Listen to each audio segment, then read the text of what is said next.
Sea Level Rise Joint Administrative Committee. Thank you for attending this meeting virtually. Hopefully we can make this go smoothly. If not, please bear with me. Just to let you know, I can only see 2 of you at a time, so forgive me if I'm not responding to someone. I hope you're all in someplace cool. I am Eric Christensen, the Water Resources Director with the City of Olympia Public Works. Note that the port has a quorum this evening, and this is a public meeting.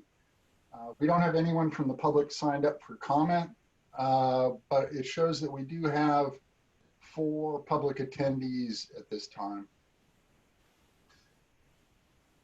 Given that this is a public meeting, we will be recording it. And for the record, I will introduce each of the City Council members, lot board members, and Port of Olympia commissioners in attendance. I'll start with Joe Downing, EJ Zeta, and Bill McGregor, Port of Olympia commissioners. We also have in attendance Pete Komet with the Tumwater City Council. And Pete, forgive me, but I believe you're also the mayor. And also in attendance is Lisa Parsley and Danny Madrone, City of Olympia City Council members. Yeah, just to clarify, Eric, just to clarify my role, while I am the mayor of Tumwater, I'm here in my role as lots representative for the board member. So, thank you. Okay. Oh, I'm sorry. I completely forgot. I apologize. All right. Thank you very much. Just for the record, the current interlocal agreement allows for up to 2 representatives from each jurisdiction. So for future meetings, we'd ask that one of the port commissioners be designated as an alternate. That isn't necessary tonight. We won't be voting on anything or anything like that. I'd also like to introduce the staff from the various jurisdictions that are with me tonight and have been involved in the Sea Level Rise response planning process. We have Rachel Jameson, the Port of Olympia Planning, Public Works and Environmental Director. Lisa Dennis Perez, the Clean Water Alliance's Director of Environmental Planning and Communications. Joanne Lind, the Lot Clean Water Alliance's Public Communications Manager, and Susan Clark, the City of Olympia's Water Resources Engineering and Planning Supervisor.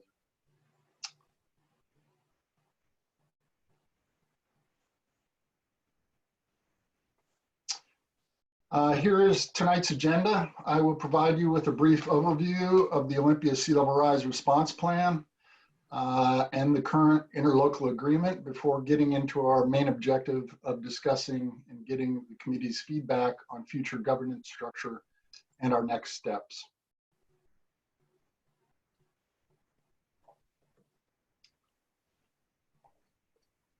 As most of you are aware, starting in early 2017, the City of Olympia, the Port of Olympia, and the Lot Clean Water Alliance entered into an interlocal agreement to jointly fund and participate in a formal sea level rise planning process for downtown Olympia, the Port Peninsula, and the Bud Inlet Treatment Plant.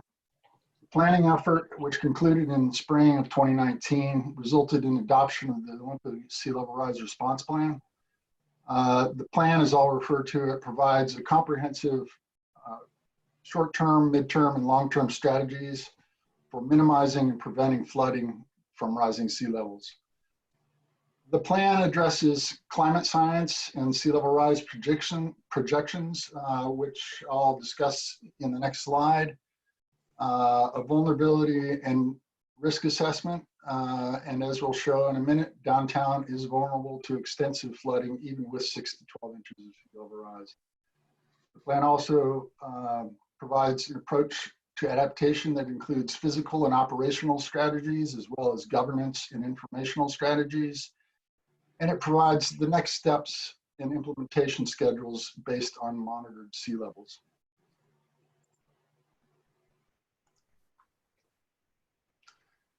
The plan's planning timeframe was long. It extended to the year 2100. This is the sea level rise projection for Olympia identified in the plan. The Olympia, or the plan, proposes a phased approach to adaptation with investments being made at the appropriate times. Sea level rise is uncertain. Our response will need to be based on reality, so investments in adaptation are reasonable and justifiable. Relative sea level rise in the Puget Sound region has been 2.5 inches since 1990. Land subsidence could translate to a sea level rise of up to 4 inches or more for Olympia. There's also a phenomenon called the decadal, or the Pacific decadal oscillation that plays a role. This is an oscillation of sea levels between the North and South Pacific. Over approximately the last 15 years, the North Pacific has not experienced as much sea level rise as the South Pacific. Data collected over the past 170 years suggests this could change by inches rapidly within possibly a year or even two. We need to monitor sea levels and the Pacific decadal oscillation vigilantly to respond in adequate time to adapt to sea level rise. Downtown Olympia serves as a social, cultural, historic, and economic core of the region. Downtown Olympia has always been vulnerable to flooding. The confluence of high waters in Capitol Lake and high tides in Bud Inlet can cause water to overtop the shoreline and spill into downtown streets and low-lying areas. Even with minimal amounts of sea level rise, the risk of our downtown's built environment and its many community services increases quickly and substantially. Downtown flooding is anticipated to become more frequent and severe in the future. You'll notice that the map in this picture depicts 12 inches of sea level rise and the potential extent of flooding. The partners are confident that with community support, the risks of sea level rise can be managed technically and financially in the decades ahead. There is strong community support for protecting and investing in and ensuring that downtown is safe and welcoming. Implementation of the plan will take ongoing coordination and collaboration across governmental entities, including the partners here tonight, as well as other stakeholders. It's of critical importance that we establish a governmental and financial structure to support the timely implementation of the plan. It's also important that we build on the momentum of the sea level rise planning process. In 2019, staff worked to develop an interlocal agreement that established a formal governance structure. In the end, we realized there were too many questions and decisions to be made to achieve that ultimate goal. We therefore drafted the current interlocal agreement intended to work toward that ultimate goal, with a subsequent interlocal agreement or future interlocal agreement to formally establish that government structure. The current interlocal agreement established this joint administrative committee, a core team made up of the staff here tonight, and the ability to work together on modest short-term projects. The role of this committee is to develop a governance structure to allow for joint implementation of long-term sea level rise response measures. The core team of staff will facilitate and process and seek the committee's direction in developing the next interlocal agreement and associated bylaws. Developing a strategy for exploring a framework for financing future work, and considering additional parties to be asked to participate in the future governance framework. Excuse me.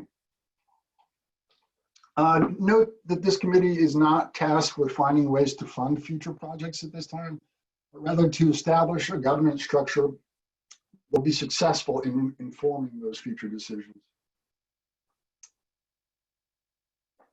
Since the plan's adoption, in addition to the interlocal agreement, the partners have continued to work on operational and physical adaptation strategies. The city continues to maintain its Sea Level Rise website and an email account dedicated to answering the public's questions and concerns regarding sea level rise.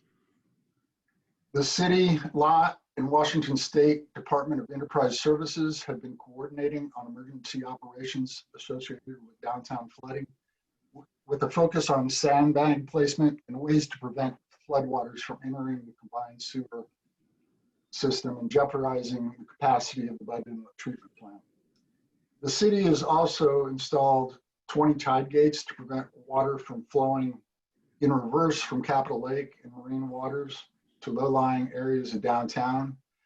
And the city integrated sea level rise into its draft wastewater management plan to be adopted this year. It also took sea level rise into account in the recent design and relocation of a vulnerable sewer lift station. In 2020, LOT completed a master planning update for the Bud Inlet treatment plant. Planning identified the need for a future wet weather peak flow treatment system and additional pumping capacity. LOT is already adding flood protection at the plant by designing and building new projects such as the Regional Service Center to higher elevations than in the past. LOT also developed a fact sheet to help with education and outreach efforts. The Port of Olympia has initiated several planning efforts, including a Community Economic Revitalization Board funded project to develop a destination waterfront development plan, which will kick off in September or October of this year. Sea level rise will be a factor that will be considered as this planning effort moves forward. There's still much work that will continue to need to be done. Key short-term projects were identified in the current interlocal agreement. And some of those are also included on this slide.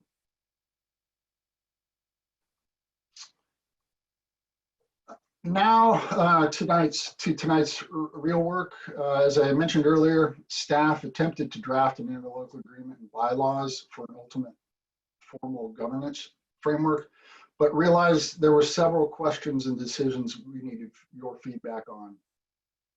We'd like to discuss some of those issues and get your feedback either tonight or after you've had a chance to review the initial draft materials. Staff will integrate your responses and revisions as we receive them. I'm sure there will be many more issues to come up along the way. The first question is what we'd like to call the intergovernmental body. To date, we've referred to ourselves as a partnership, but moving forward, we may want to consider a different term. Some of those to be considered are a collaborative, a coalition, a commission, an alliance, or a partnership. My personal recommendation is for collaborative. This is a term used in the Bay Area for the Bay Area Regional Collaborative. Do any of the committee members have any recommendations at this time? Possibly the Sea Level Rise, Olympia Sea Level Rise Collaborative? I don't have any strong feelings about it one way or the other. This is Pete. I'm not sure I do either, but collaborative does seem good and positive. I agree. Collaborative is a good descriptor, and it'd be nice to have something about that we aim to do something, not just talk about it, like action group. So I like that. Thank you. Well, just for purposes of discussion, this is Joe from the port. And I apologize for all three port commissioners being on here. I think we all got invites, so we all decided to attend, but I think we can whittle that down to two at perhaps our next port commission meeting. We can talk about it. Yeah, I don't mind collaborative, except that it kind of depends on, in my opinion, how people are going to, entities are going to, if they're going to voluntarily submit and join the collaborative, or there's some other method for getting the governmental entities involved, in which case a commission or a partnership might carry a little bit more weight. And so I'm just throwing that out as an idea. that we wouldn't want to set the title like right away. So it kind of depends on how the conversation goes and how we're going to get to achieve the involvement that we need to battle sea level rise. Joe, are you meaning or thinking that there's some kind of statutory entity that would be set Well, up? I don't want to, yeah, sure. I don't want to rule that out at this time, Pete, because, you know, we fast forward down the road 3 or 4 years, we're going to have definitely partners in this quest, but it's going to require, you know, a good deal of money. So, you know, what if 2 cities, let's say, want to sign on, but the third does not? So then how do we get to that point where we get a broad support base for this? So I'm throwing out, you know, ideas along those lines. And so, you know, for me, collaborative just doesn't carry enough, you know, oomph to it until we get into the meat of the matter a little bit more. So I don't know if I'm prepared to say, you know, that's the right title until we see which way this is moving in terms of governance, like we're here to talk about. I appreciate that. I think commission was my second choice. Mhm. Yeah, I think this is Pete. My concern with a couple of these terms like alliance, that sort of potentially confuses this entity with the lot alliance, and commission to me sort of implies a legal entity like a, you know, planning, like a planning commission or a you know, county commission. So to me, the partnership or collaborative seem to make more sense from that perspective. But again, I don't have strong feelings about this.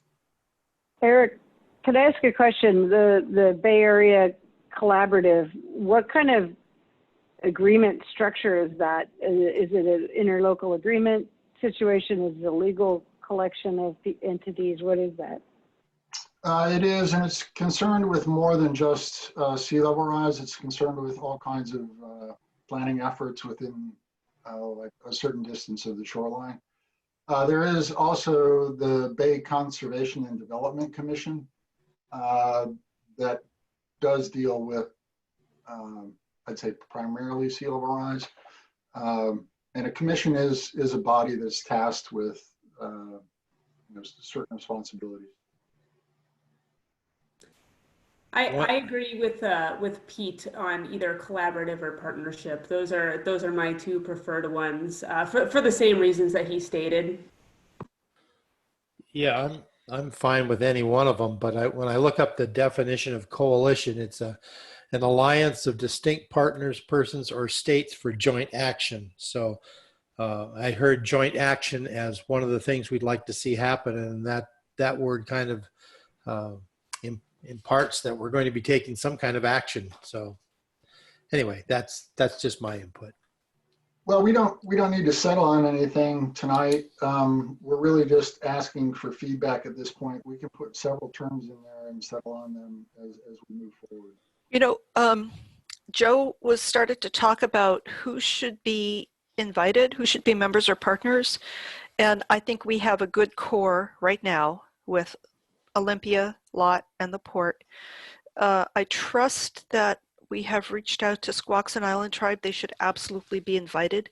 They may choose not to because of tribal sovereignty. We're kind of small potatoes compared to a tribal government, but they should certainly be invited. I agree. Since And this is their historical land and water. yes, I totally anticipate that. I think moving forward at this time, we envision the founding partners, the port, the city, and Lot. But inviting other partners or having people request to be joined and then being invited, we can do that in a different way, but I'll get to those questions here in a second. I just want to follow up on that and say, if the tribe does have interests in this effort, the longer we wait to invite them or get them involved, the harder it's going to be to bring them along. I echo that with Danny. We waited too long in the climate mitigation process, and that was a lesson learned for us. It sounds like DES is already working with us, which is great. They have a lot of expertise in this area. And of course, they're the lead on the Capitol Lake Deschutes Estuary EIS and planning process. They may also have suggestions for knowledgeable partners in this process. Okay. I think something that we will need to determine is, I assume that we are going to have founding partners or members, and then there will be other invited parties. I guess the question is, do we distinguish between them? Should there be any difference in their voting authority or roles? Should the cost of administering the governance framework be shared? Those types of things will need to be ironed out in this interlocal agreement too.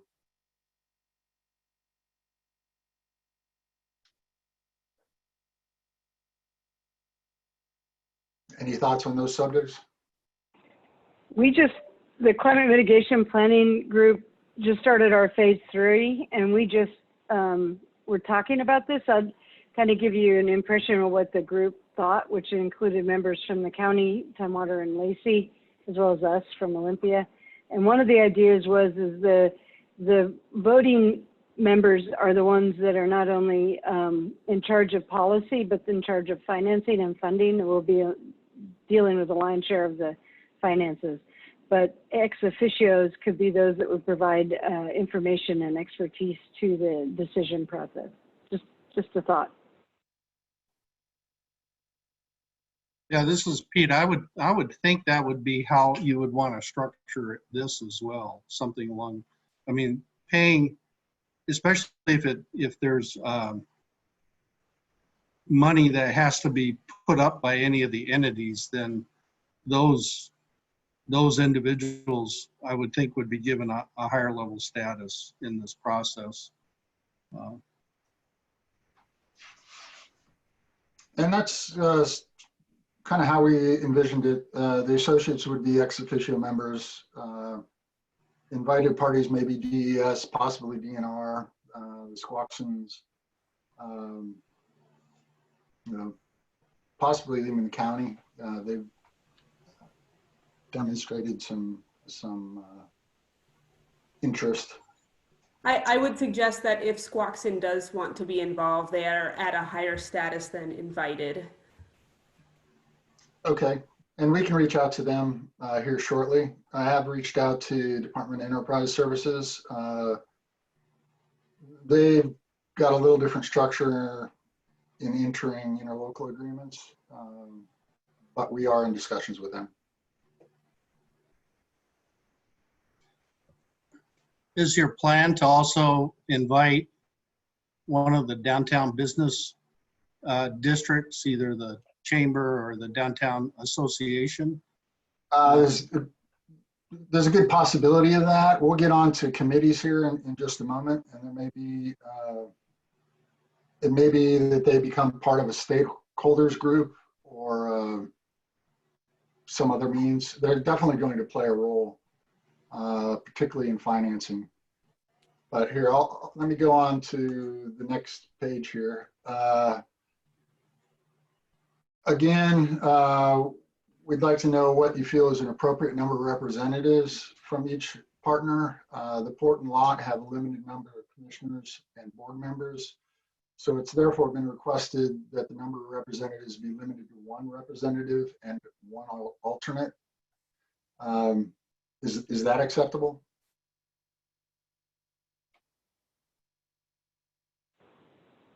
I would put out an alternative in that at the steering committee for the climate mitigation, the jurisdictions were allowed 1 vote, but each of the representatives had half that vote. Not that we'd ever go half, and we haven't, but it allowed both of us to be there at the table in the very important discussions. And I would put forward that possibility just for consideration. So Lisa, just to clarify, are you saying, for example, Olympia would have 2 representatives, but they would split that one vote? Is that what you're suggesting? Yeah, that's what Jim Cooper and I do at the climate mitigation. We obviously have to meet ahead of time and kind of get our ducks in a row, but it allows for both of us to be there instead of, and I think it's a better representation too from a council of 7 to have 2 of us. And plus you get 2 different viewpoints, which sometimes are really important because Jim has pointed out some really good things that I hadn't even thought of, quite frankly. I think that's a great model for the city. It wouldn't work for the port because 2 of us make a quorum, so we can't talk. I get that. Yeah, But and if we had I- one vote, would that work? Would the other jurisdictions have a problem with that? I'm throwing it out there. If the vote is no, I get it. Well, I think it depends on what we're voting on, but Olympia, I mean, this is really all about Olympia and to some degree the port and lot. So I think having a higher level of representation is fine if that's what you want to do. From Lot's perspective, I guess I don't know. We talked about it. I think our board was satisfied with 1 representative at this point. Obviously, we've got staff here involved as well, though. So, Well, it's an interesting question because you have 3 totally different, entities with very different goals and very different size. And who's to say, kind of who's most important, because the port can't survive with sea level rise. Lot cannot survive with sea level rise, and the city can partially survive. And so, I guess at the very least, Lisa, with all due respect, I mean, I don't quite see the difference between half a vote per person, but still having, let's say 6 people, I mean, at a minimum, and 1 vote per person and still having 6 people, I guess at a minimum, before we possibly bring on the Squaxins or, ODA. I mean, well, these are good questions, Eric, that you're bringing up. So What I wonder is if if there's 1 representative and 1 alternate, the representative has the vote, but the alternate can still attend and contribute to the conversation. Sort Yeah, of ex officio, you're talking?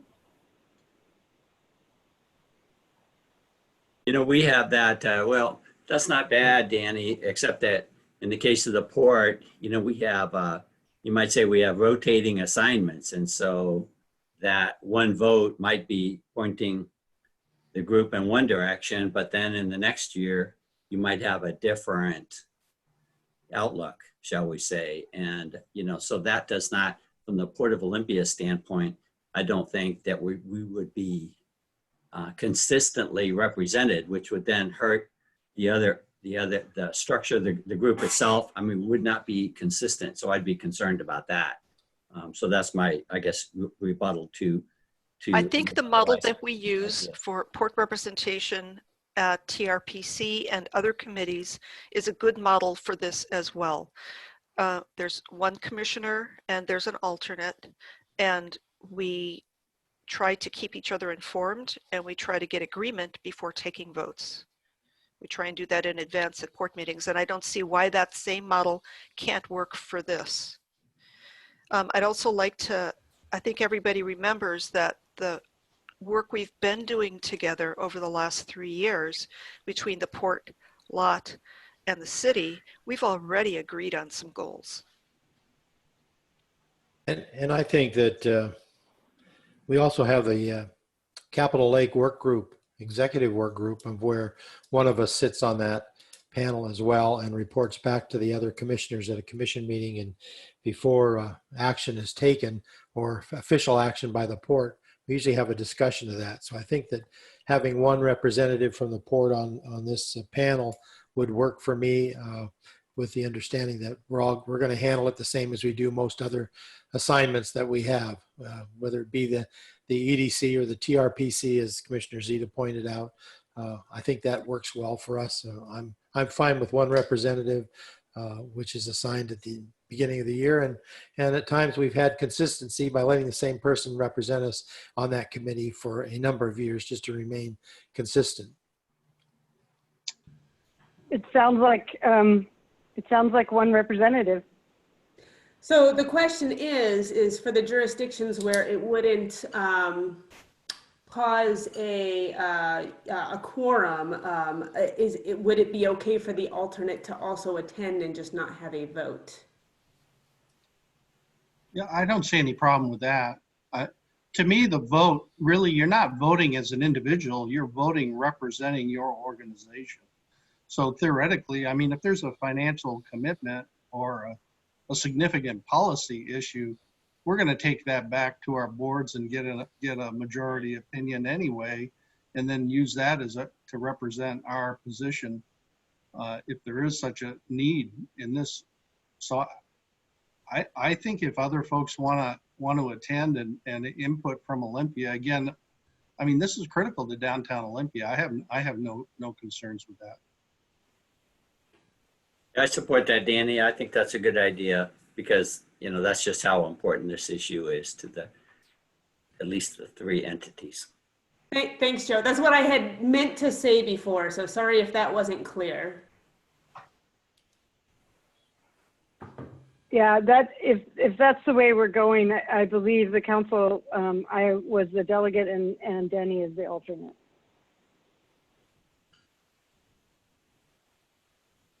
Okay, so we'll propose one representative and one alternate, with the alternate having the ability to attend meetings.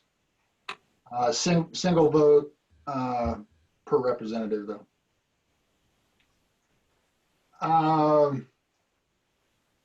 I guess the next question is probably what officers should the governance body have? We've envisioned a chair and a vice chair being selected by a majority vote or volunteer, and for that term lasting 1 year. We'd considered having the vice chair automatically succeeding the chair, but given that the representatives may retire or are there any thoughts on that process?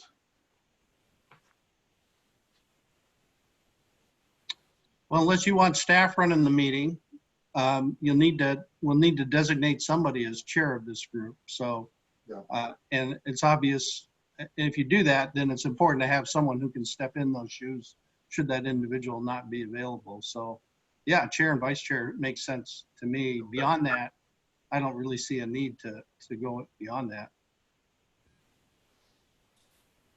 Yeah, I would agree with that. Is Eric eligible? I would nominate Eric if he's eligible. I don't think I think it would have to be a member of the Joint Administrative Committee or whatever we end up calling that governing body.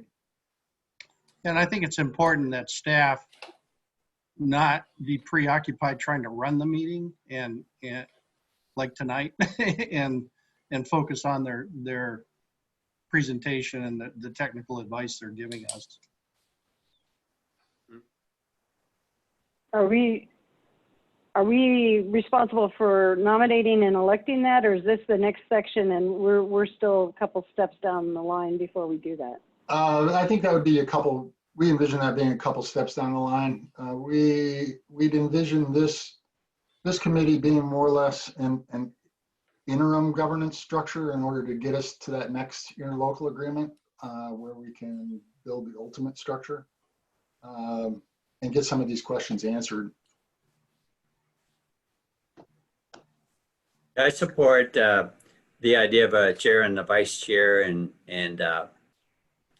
but again, the vice chair, I think that it should be a vote. Okay. You might say at each year when we elect a new chair, so it wouldn't be 100% automatic, just in case. just in case, which I can't even describe because typically, on most of the committees we attend, the vice chair does move up, but not 100%. I like that. That's pretty much what we have drafted, so we'll bring that forward and we'll ask you if you have any further comments.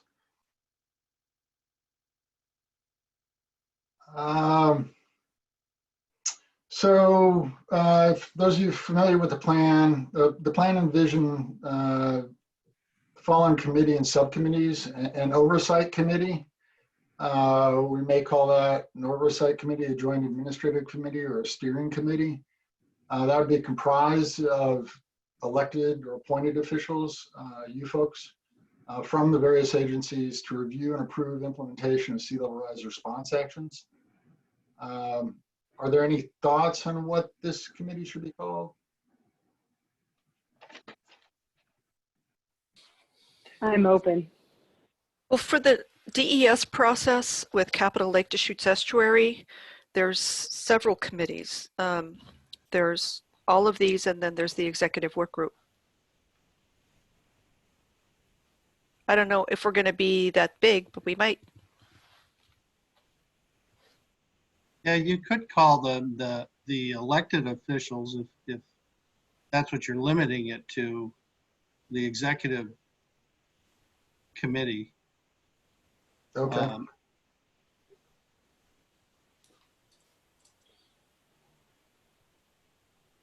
The climate mitigation is calling themselves steering committee. Not that we have to mirror them. Is that a city committee you're talking about, Lisa? No, it's the county. Oh, the County Climate Mitigation Plan and Steering Committee. That's because we're wrestling with someone with a lot of horns.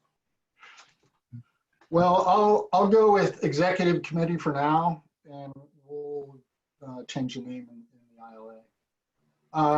A technical work group responsible for tracking science, monitoring sea level rise, and developing adaptation strategies was also envisioned in the plan. Existing project partner staff currently participating or that participated in the sea level rise planning process are anticipated to transition into that group. And those are the individuals, the staff here tonight. This group would lay a foundation for sea level rise response implementation. The group would likely have to hire consultants to help support the group with technical work like we hired AECOM. I see that committee as being necessary. What we call it is something else, but I think it's definitely in need. As is a finance group responsible for developing, investigating, and pursuing funding opportunities. That group was also recommended in the plan. I just want to note that the next interlocal agreement will involve limited funding, potentially associated with financial and engineering consultants and possibly some modest administration costs, and that separate ILAs are envisioned to be developed for future projects based on the financial work group's findings. And then and finally, a citizen or stakeholder advisory group. This could be made up of downtown members or basically a private-public advisory group was proposed. Any thoughts or feedback on those subcommittees? Yeah, I'm looking again to the Capital Lake Deschutes Estuary process, which has a lot of parallels with this one and actually has some content overlap as well. And two comments about the finance subcommittee for Capital Lake Deschutes Estuary. That's finance and governance. They address both those types of questions. And the stakeholder advisory committee, there's a lot of stakeholders involved in the Capital Lake Deschutes Estuary. including the CLIPA, the Capital Lake Improvement from way back that wants to preserve the lake, and the Deschutes Estuary Restoration Team. And there are a lot of groups around with interest and knowledge about sea level rise. So I think structuring it kind of parallel to that process and bringing in more people for the particular interest in sea level rise would be a good idea. And I should mention, and it's been mentioned along the way, we will continue, we continue to monitor the parallel planning processes that are underway, namely the Capital Lake Environmental Impact Statement and the Regional Climate Mitigation Plan. And we'll do so to learn from them, either good or bad, but we'd like to see how things are working for them. We do anticipate that. And I will get to some options in public outreach for other stakeholder possibilities in just a minute. My only caution is if you have an executive, technical, finance, stakeholder, you got 4 committees you're carrying and feeding, that starts to get expensive. So I understand the need for at least a staff level committee to help advise and drive the work that's presented to the executive board. I assume if there's a finance issue, you're going to call an ad hoc group of your finance staff together, or your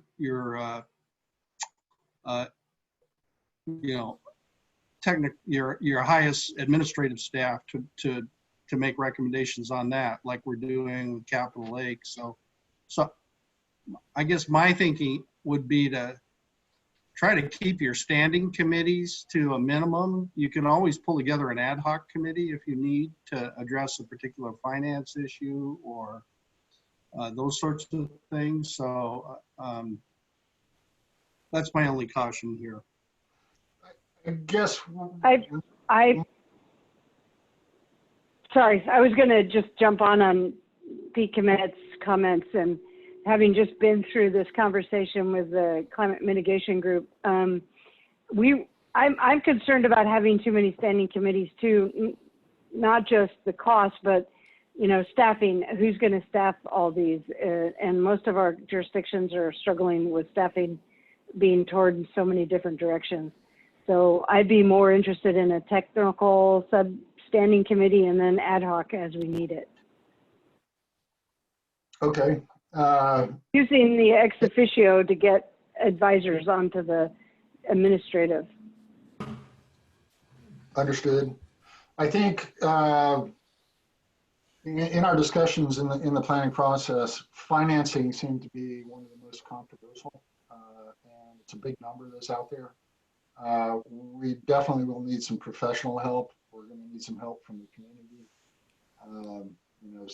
from business operators, from bankers, talking potential flood districts, and it's going to take a committee, if in an ad hoc way. It definitely needs to be one. I would recommend identifying a finance subcommittee, but in an ad hoc manner as needed. I think the process is going along with the Capital Lake EIS kind of indicates you can't do this by popularity. There's going to need to be some fairly serious studies and investigation done.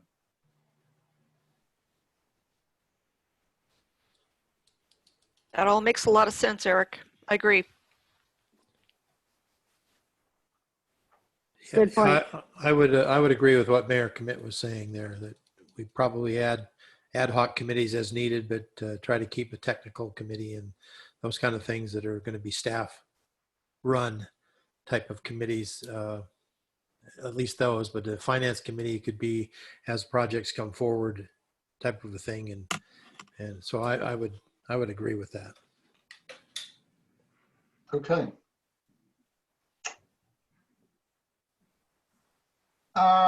Just some procedural things. I think we would propose a monthly meeting, but not less often than quarterly in order to keep things moving.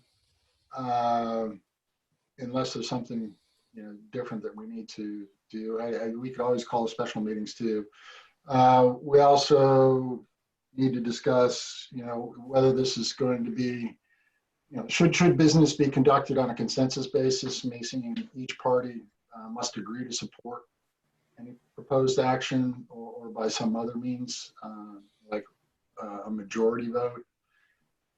And then where are we going to hold these meetings? Will it be in the venue of the chair's jurisdiction, or should we rotate them on a regular basis to share some of the burden?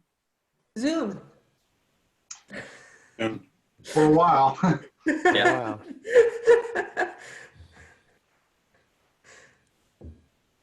Wow.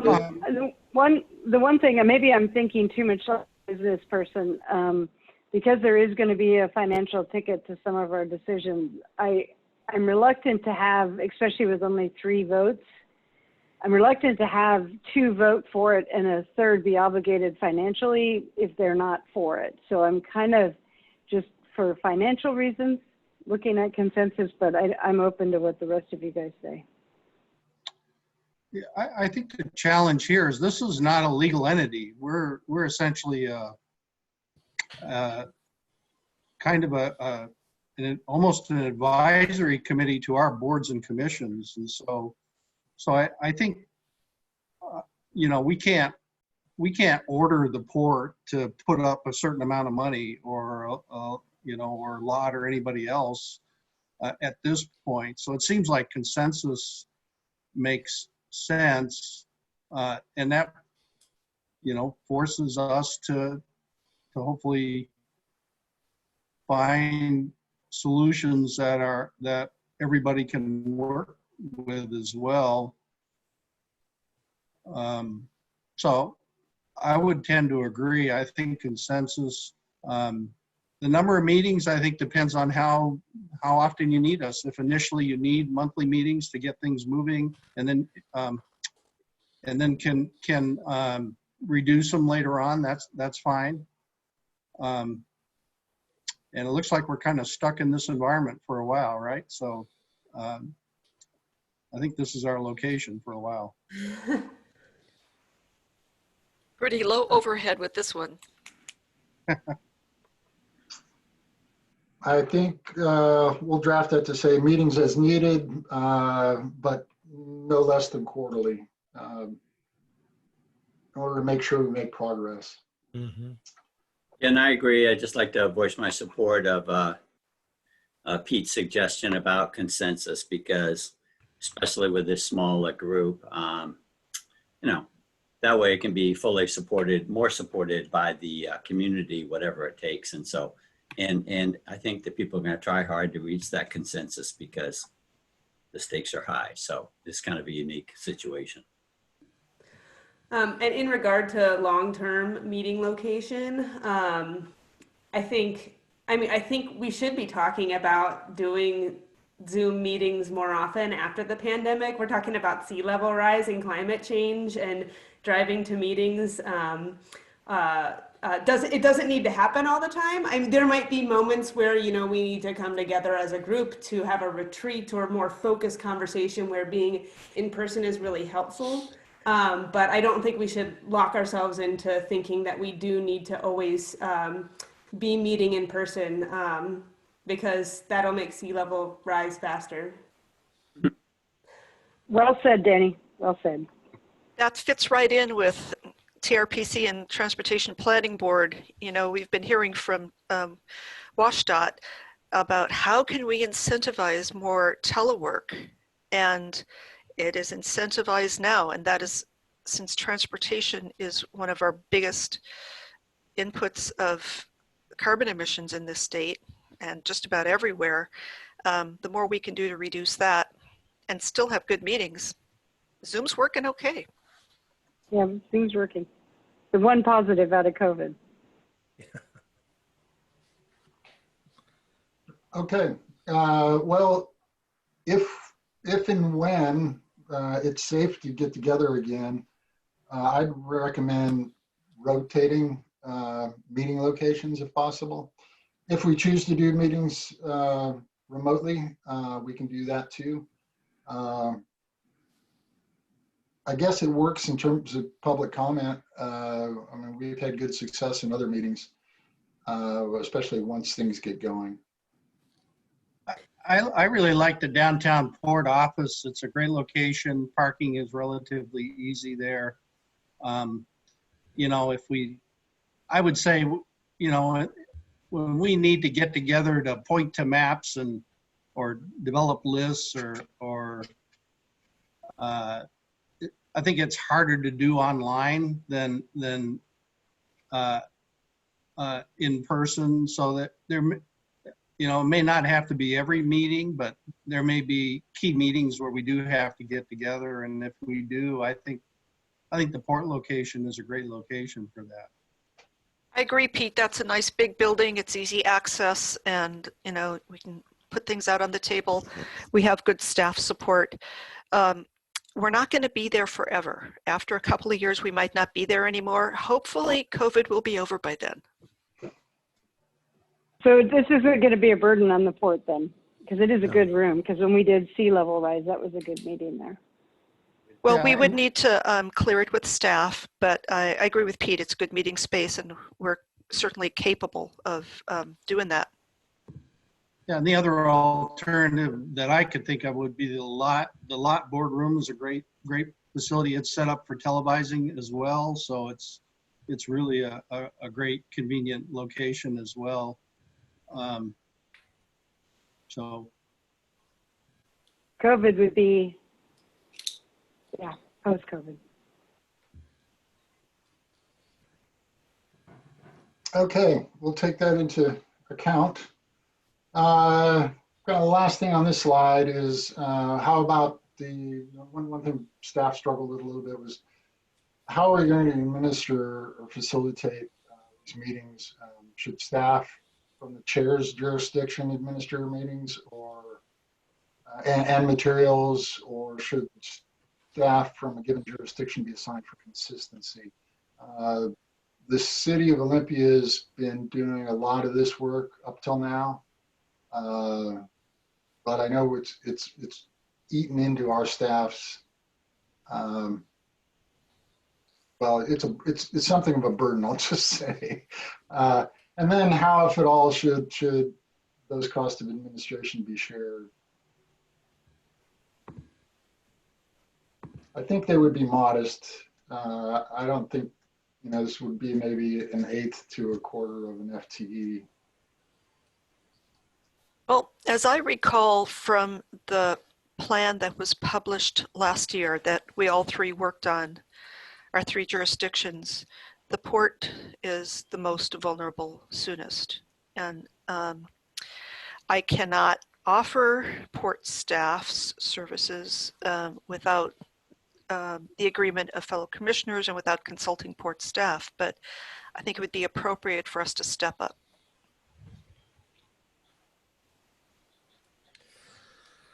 Well, that could always be added to our Thursday work session as something to give consideration to and bring port staff up to speed and let them work on what they think and to hear from them. Can we, Eric, in this portion of the meeting, if the port's willing to do that, just simply put that there will be a facilitation administration assigned to a jurisdiction? So that Okay. in case they didn't go through and we can keep moving? Yeah, absolutely. And I mean, if it turns out that none of the jurisdictions have the capacity to administer this work, is it then a conversation about contracting somebody? I know that's like, you know, what Alliance for a Healthy South Sound does, and groups like that. They contract on somebody to manage the many things going on. I can't see why this would come up, but if it came up in the future that there was a conflict between the jurisdictions on how to move forward, and and one of the jurisdictions has their staff administering it, that could create tension. So that's just something to keep in mind. I like that suggestion, Danny, especially if that administration organization was also taking a lead on looking for financing. Well, Can I- TRPC comes That's a to, good point. Good Eric, point. Eric, this is Rachel with the port. Can I chime in for just a second, absolutely. please?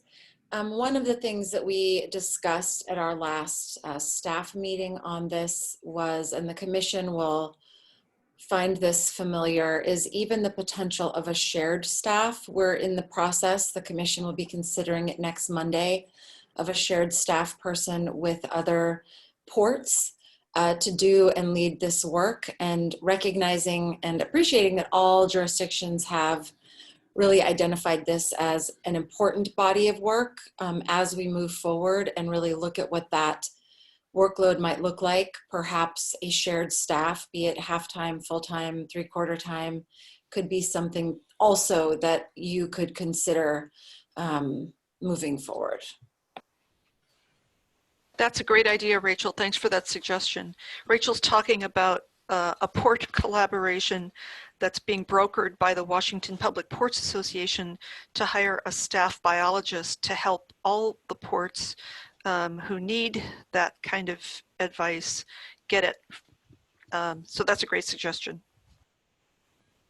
That's actually the way we may be going with the climate mitigation and staffing through TRPC, is that the interlocal may help fund an FTE or 3/4 of an FTE. Well, if it's 3/4 of an FTE, maybe the other quarter could be sea level rise, and it's the same person.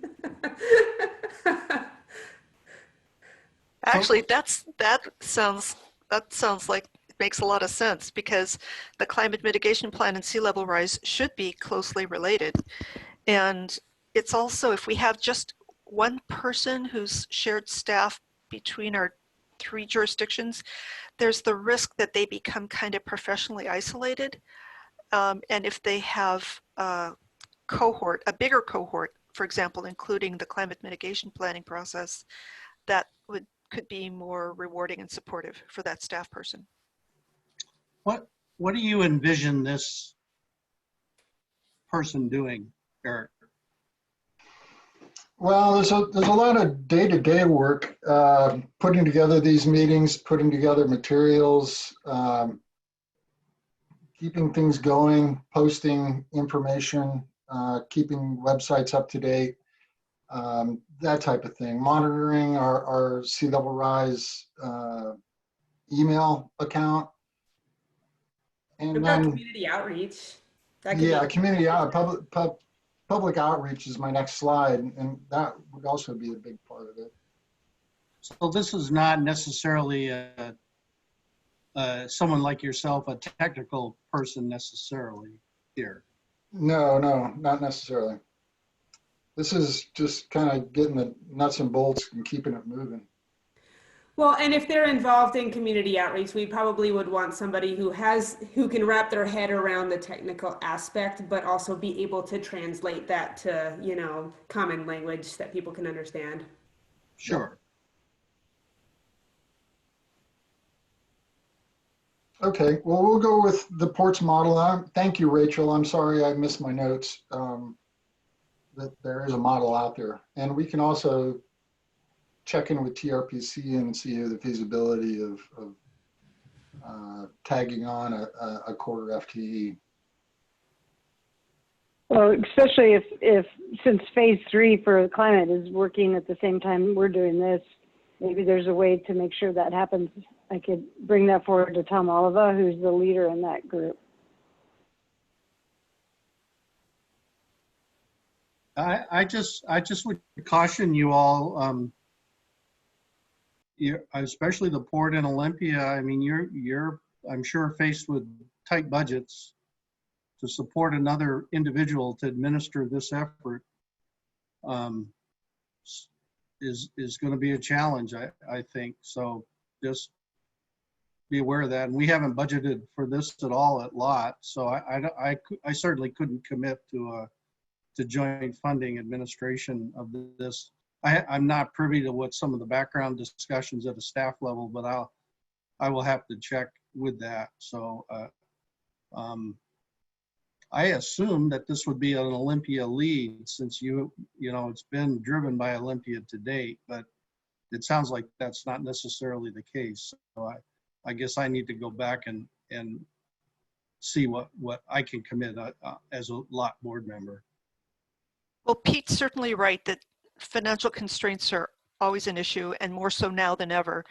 But I think that Rachel's suggestion of a shared staff and Danny's suggestion that it possibly be the extra quarter from the TCMP staff has the potential to be efficient with public resources, to reduce siloing, and to integrate efforts that should be integrated. Because there's going to be crossover between those two plans that are going to be important. And I agree with that. I think we figured it was going to be 100,000 for one FTE. So this would only be 25,000 that the three jurisdictions would have to split. So it's just a thought.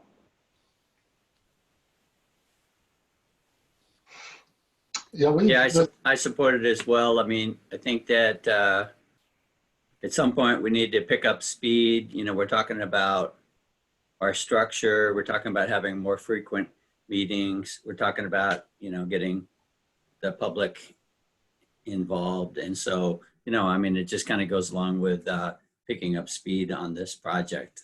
So, you know, I think that it's appropriate.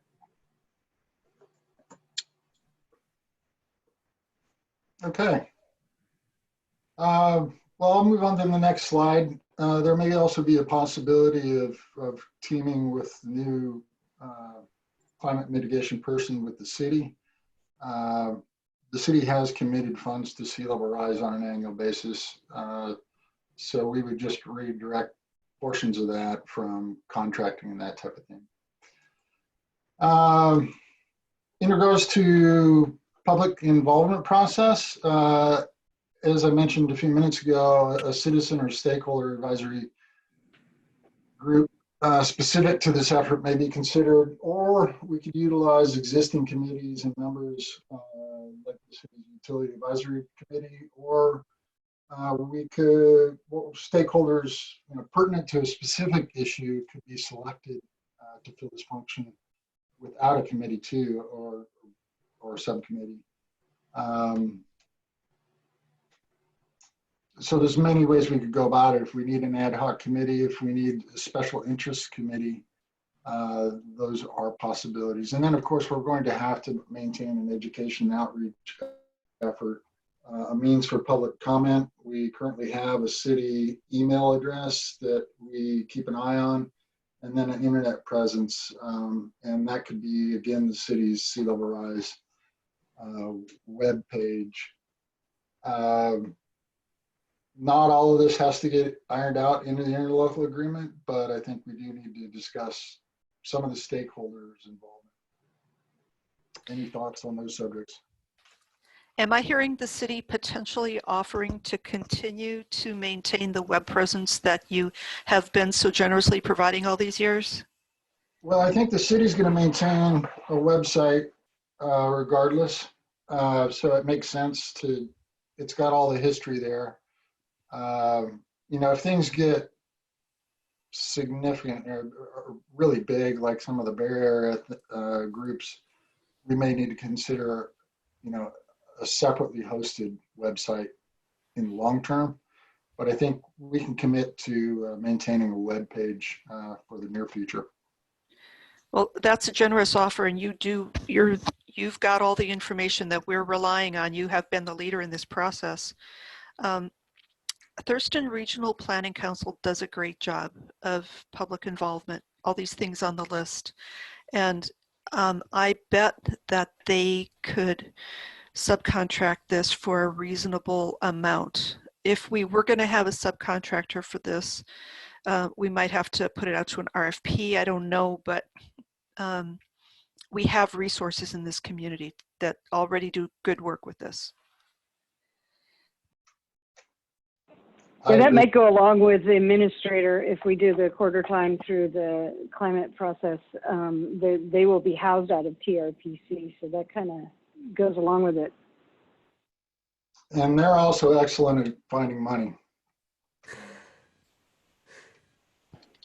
So, Yeah. so one of the suggestions, so Mark Daly is listening, by the way, so I'm sure he's thinking about all of the things we're going to ask him to do. But my only suggestion here is that Lot doesn't have advisory committees, but of course Olympia does. You have a planning commission that makes recommendations on land use issues. I'm guessing you have other downtown or other advisory committees that have an interest or their activities might be impacted by decisions that are made. And I believe the port has a public advisory committee as well. So it may make sense that a representative from those various advisory committees or commissions be designated as part of any advisory group that you were to form. In addition, of course, to I would guess you're going to have business, again, downtown business interests or perhaps state government or others that actually own land on the peninsula that are going to be impacted by sea level rise.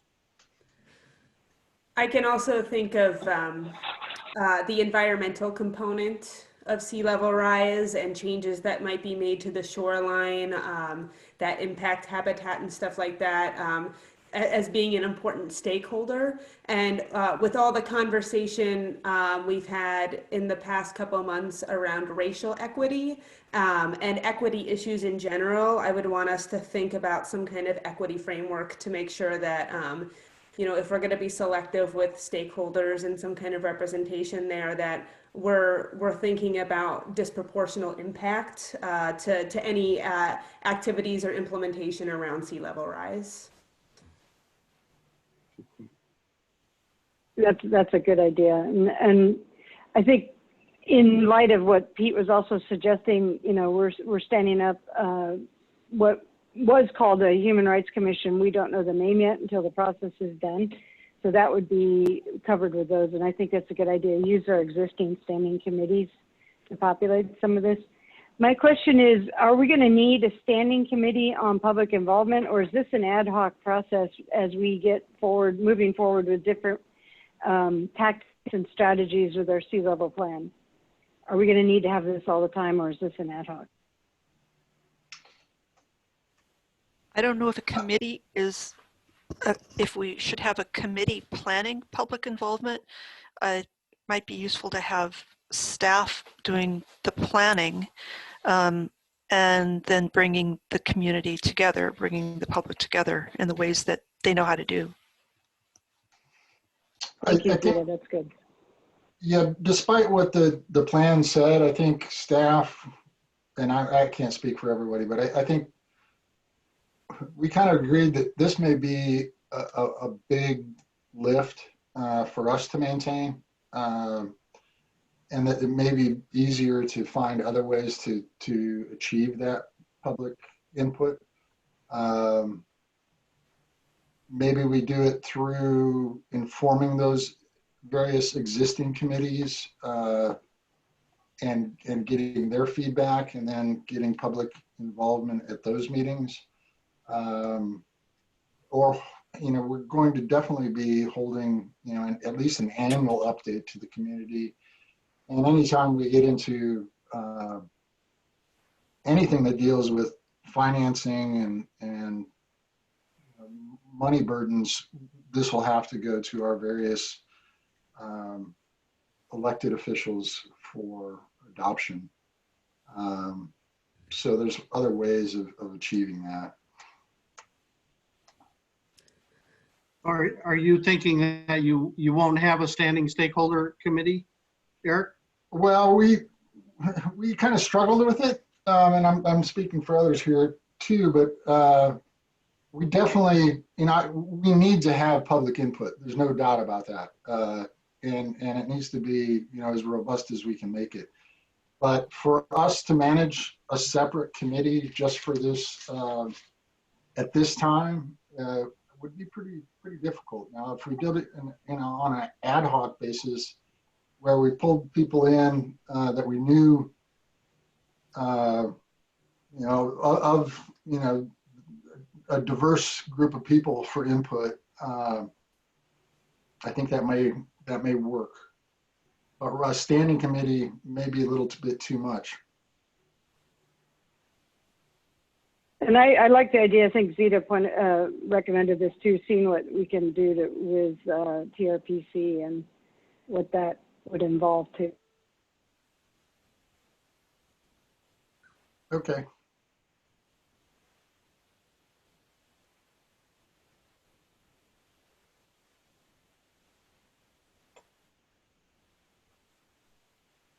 Give me a writing. Well, is there anything we're missing here in the public outreach? We'll have to, we're in Olympia, we're going to have to involve the public in whatever we do here. If not, brings us to next steps. So staff will take the feedback we received from you tonight and revise the current preliminary draft interlocal agreement we put together and the associated bylaws. And then we'll distribute those to you, I would hope in about 2 weeks. Definitely prior to any subsequent meeting to get your further comments and refinements. And like I said, we will be monitoring the other processes that are going along parallel to this, Capitol Lake and climate mitigation work. And given the public health emergency, we anticipate future meetings will continue to be held virtually until such time as it's safe to meet in person. Danny, we can discuss making Zoom meetings the norm with occasional in-person meetings as needed. I think there's going to need to be some face-to-face there, but and I think I'd ask staff to work with you as the representatives to establish a date for a next meeting. But would members be willing to meet and be available sometime next month, maybe mid to late September?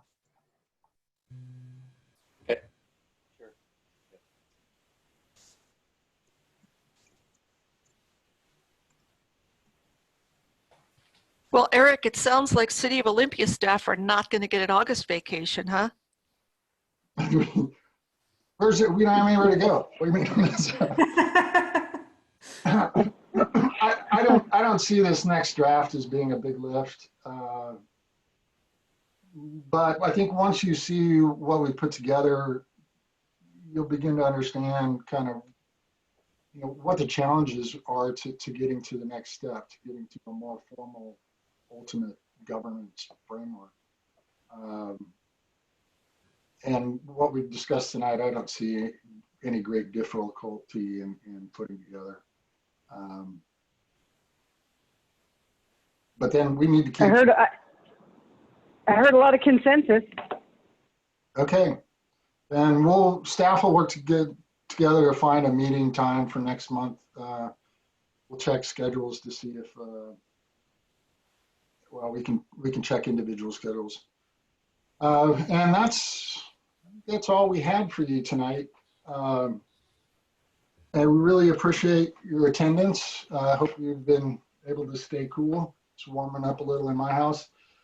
But we look forward to meeting with you again for the next steps, and really appreciate your feedback. I hope you can appreciate some of the struggles we've had.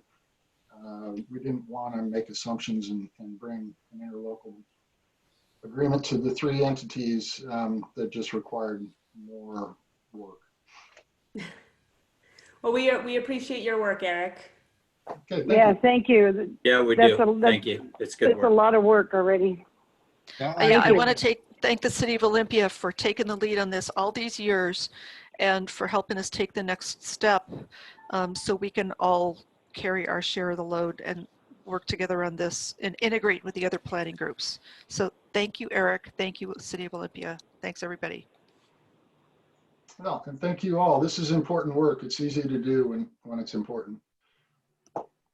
Well, I just want to thank all 3 entities who are putting staff involvement, Rachel, Lisa Dennis Perez for a lot, and Eric, of course. And so I know it's a lot of work on their part, and looking forward to seeing the results. Thank you. Well, thank you very much. With that, I'll let you go. I'm late for a planning commission meeting, so be well. Thanks. Good night. Yep. Good night. Bye. Okay.